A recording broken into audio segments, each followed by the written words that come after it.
Oke, assalamualaikum warahmatullahi wabarakatuh. Alhamdulillahirrahmanirrahim. Pada malam hari ini saya akan membersihkan dari mapping dari kitab Ulumul Quran hari keempat. Itu menerangkan tentang Rasmul Quran. Pertama, pengertiannya. Apa itu Rasmul Quran? Nah, istilah Rasmul Quran adalah terdiri dari dua kata, yaitu rasem dan Al-Quran. Kata rasem berarti bentuk tulisan, dapat juga diartikan dengan absar atau alam. Sedangkan Al-Quran adalah kalam Allah yang diturunkan pada Nabi Muhammad SAW dengan perantaraan malaikat Jibril. Nah, ya sudah tahu sendiri makanya Al-Quran. Nah, kemudian yang madannya seperti atau yang madannya dengan demikian rasem Al-Quran berarti adalah bentuk tulisan Al-Quran. Nah, para ulama lebih cenderung menamakannya dengan istilah Rasmul Mushaf. kan ini menurut pandangan. Ada juga yang menyebutnya Rasmul Utsmani. Nah, jadi ada dua nama lainnya. Jadi ada Rasmul Mushaf, ada Rasmul Utsmani. Nah, ini wajar karena Khalifah Utsman lah yang merestui dilakukannya penulisan Al-Quran. Rasmul Mushaf merupakan ketentuan atau pola yang digunakan oleh Utsman bin Affan serta sahabat-sahabat lainnya dalam penulisan Al-Quran yang berkaitan dengan susunan hurufnya yang terdapat dalam mushaf-mushaf yang dikirim ke berbagai daerah dan kota serta mushaf Al-Imam yang berada di tangan Khalifah Utsman bin Affan itu sendiri. Nah, kemudian pendapat ulama tentang Rasmul Quran. Jadi pendapatnya itu ada berbagai macam.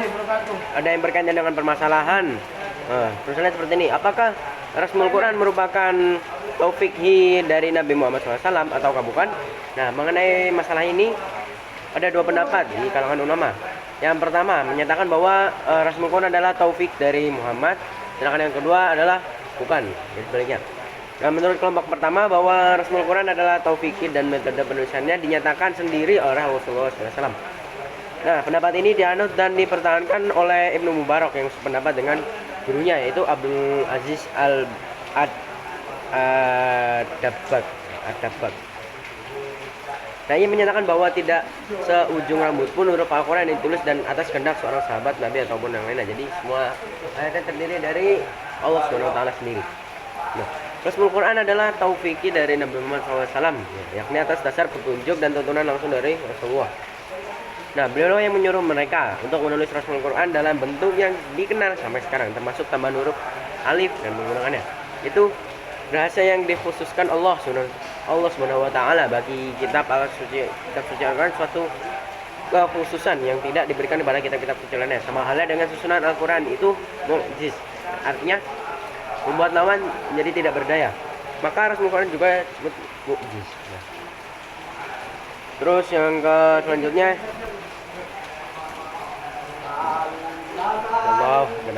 ada banyak. Dan yang ketiga ya adalah kolerasi antara Rasmul Quran dengan qiraat. Nah, pertama, langkah penyeragaman teks yang dilakukan oleh Khalifah ketiga yaitu Utsman bin Affan melalui pengumpulan resmi Quran, terutama sekali dapat dilihat sebagai tonggak awal supaya standarisasi teks maupun bacaan Al-Quran. Nah, alasan utama yang menjadi dasar di balik kodifikasi tersebut adalah perbedaan tradisi teks dan bacaan yang mengarah kepada perpecahan politik umat Islam. Nah, bentuk dan skripsio detektifah yang digunakan untuk menyaring Al-Quran ketika itu masih membuka peluang bagi seseorang untuk membaca teks kitab suci secara beragam. Nah, kekeliruan dalam pembacaan teks Al-Quran bisa diminimalisir atau bahkan dihindari apabila seseorang mempunyai tradisi hafalan Al-Quran yang kuat atau paling tidak tingkat keakraban yang tinggi terhadap teks kitab suci. Kalau tidak demikian, sangat memungkinkan baginya terjebak dalam kekeliruan pembacaan. Jadi seperti kayak kita belum mempelajari tajwid. Nah, karena kalau kita belum mempelajari kan bisa jadi salah baca lafadznya ataupun hurufnya gitu. Jadi karena kalau Al-Quran beda harokat atau salah huruf itu tidak beda makna seperti itu.